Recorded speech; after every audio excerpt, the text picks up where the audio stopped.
जय हिंद दोस्तों। आज की वीडियो हम पढ़ने वाले हैं समचतुर्भुज यानी कि रोम्बस।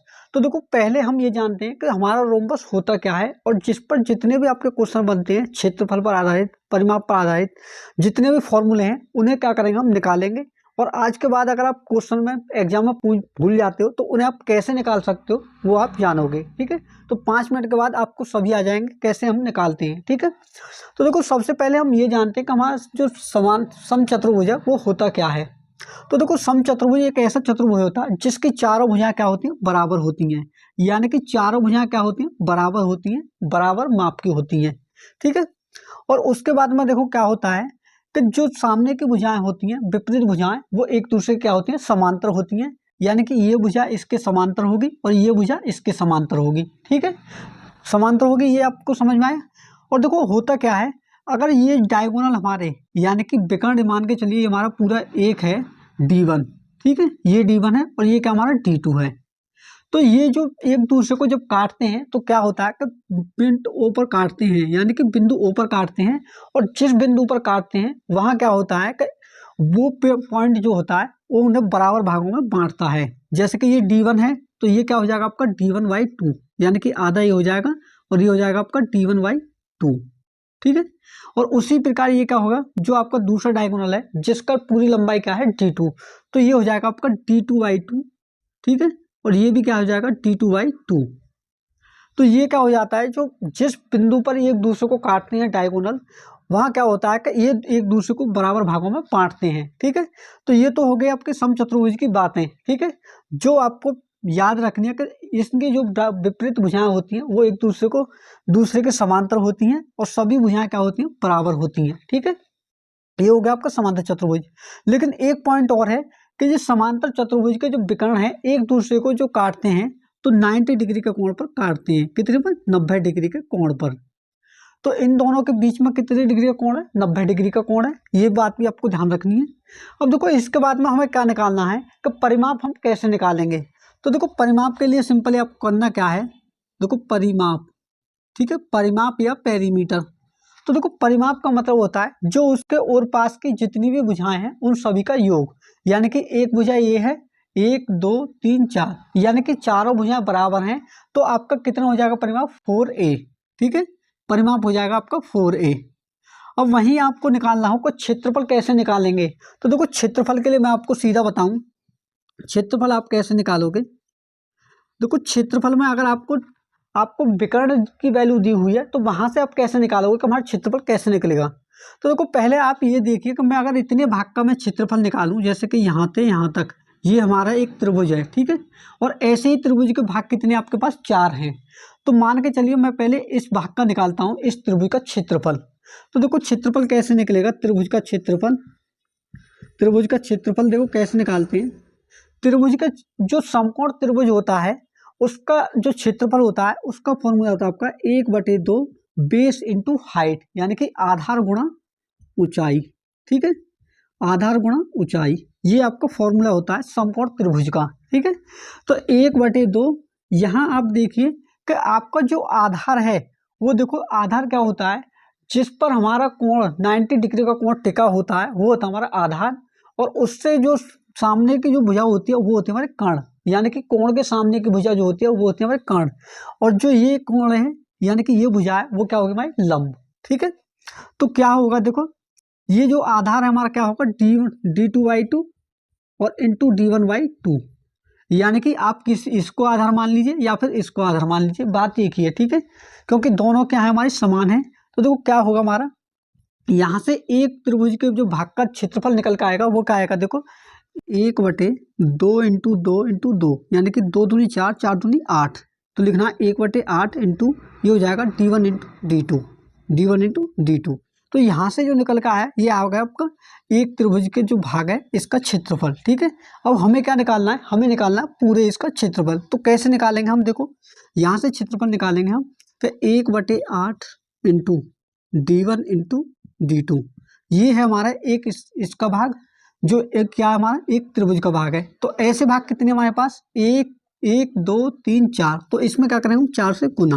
तो देखो 4 से गुना करने के बाद क्या होगा, 4 का भाग हम 8 में देंगे तो ये कटेगा 2 बार। तो यहाँ से हमारा जो क्षेत्रफल निकल के आएगा वो निकल के आएगा D1 इंटू D2। ठीक है, क्या निकल के आएगा D1 इंटू D2, जो कि क्या है इस पूरे चतुर्भुज का भाग है, यानी कि समचतुर्भुज का क्षेत्रफल है। ठीक है, तो मैं उम्मीद करता हूँ कि यहाँ तक आपको समझ में आया होगा। अब देखो इसके बाद में क्या देखते हैं, ये तो होगा आपका क्षेत्रफल।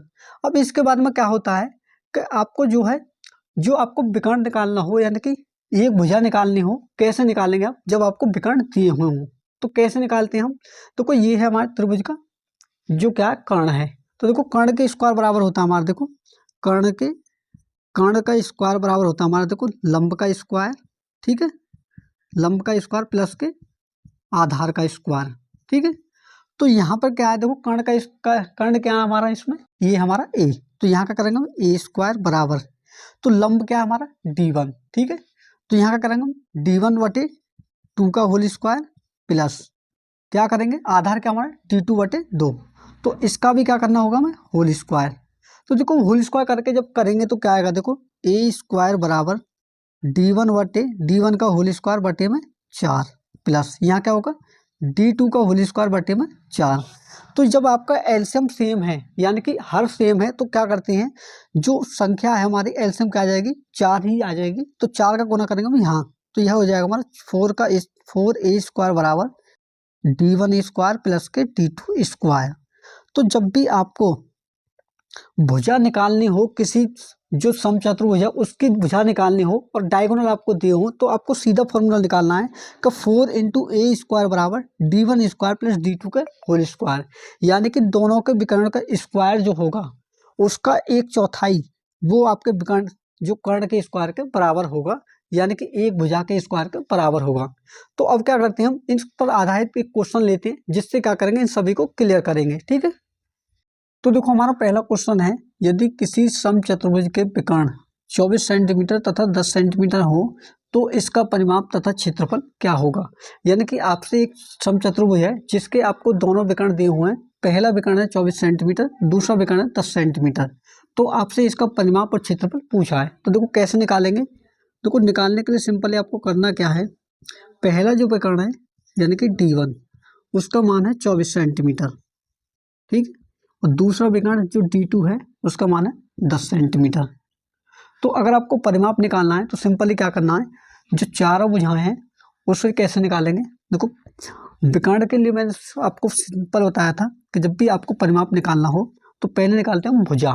तो देखो भुजा कैसे निकालेंगे कि भुजा बराबर होता है हमारा 4A स्क्वायर बराबर D1 स्क्वायर प्लस के D2 स्क्वायर। ठीक है, तो देखो 4A स्क्वायर D1 कितना हमारा 24, तो 24 का होल स्क्वायर था हमारा 576। ठीक है, और जो D2 है यानी कि 10 का होल स्क्वायर होता है हमारा 100। ठीक है, तो जब दोनों को ऐड करेंगे तो क्या होगा, देखो 4A स्क्वायर बराबर ये हो जाएगा कितने का होल स्क्वायर, ये हो जाएगा 676। ठीक है, तो देखो A स्क्वायर बराबर 4 को ले जाएंगे बट्टे में, तो कितना हो जाएगा, ये हो जाएगा 676 बटे में 4। तो देखो यहाँ से A पे से स्क्वायर हटाएंगे तो इस पर क्या हो जाएगा, रूट चढ़ेगा। कैसे, देखो A बराबर रूट में 676 बटे में 4। तो देखो 676 जो होता है वो होता है आपका 26 का फुल स्क्वायर, तो इस 676 में से क्या बाहर आएगा 26, और 4 में से आएगा आपका 2, तो 2 से भाग देंगे तो कितनी बार आएगा 13। यानी कि आपके जो समचतुर्भुज है उसकी एक भुजा कितनी आपकी 13 सेंटीमीटर की है। तो आपको क्या निकालना, परिमाप। तो देखो परिमाप सिंपली आपका होता क्या है, देखो परिमाप होता है हमारा परिमाप बराबर 4A, यानी कि भुजाओं का 4 गुना। तो देखो एक भुजा है हमारी 13 सेंटीमीटर, तो चारों भुजा कितनी हो जाएंगी, 13 चौका 52 सेंटीमीटर, कितनी हो जाएंगी 52 सेंटीमीटर। तो यहाँ से क्या है, हमारा परिमाप निकल कर आ चुका है जो कितना 52 सेंटीमीटर है। अब देखो इसके बाद में हमें निकालना है कि क्षेत्रफल क्या होगा। तो देखो क्षेत्रफल के लिए सिंपली क्या करना है आपको, क्षेत्रफल बराबर 1/2 दोनों जो डायगोनल है उनका गुना। ठीक है, तो 1/2 पहला जो डायगोनल है वो आपका 24 सेंटीमीटर। ठीक है, और दूसरा जो डायगोनल है वो कितना है 10 सेंटीमीटर, तो गुना करेंगे 10 सेंटीमीटर से। तो देखो 2 से भाग करा मैंने इसमें, तो 1 12 बार, और 12 का गुना जब 10 में करेंगे तो कितना हो जाएगा 12 धाम 120 सेंटीमीटर। यानी कि इसका जो क्षेत्रफल है वो कितना आ जाएगा, 120 सेंटीमीटर स्क्वायर आ जाएगा, जो कि क्या बिल्कुल राइट आंसर है। तो मैं उम्मीद करता हूँ दोस्तों आपको ये बहुत ही अच्छी तरीके से आपको समझ में आएगा क्वेश्चन, और जो इसके फॉर्मूले हमने निकाले हैं वो भी आपको अच्छे से क्लियर हुए होंगे। ठीक है, तो अगर आपको वीडियो अच्छी लगी हो तो वीडियो को लाइक जरूर करें, और चैनल पर नए हैं तो बेल आइकन को प्रेस करें, चैनल को सब्सक्राइब भी कर लें। तो मिलते हैं एक नेक्स्ट टॉपिक के साथ में, तब तक के लिए धन्यवाद।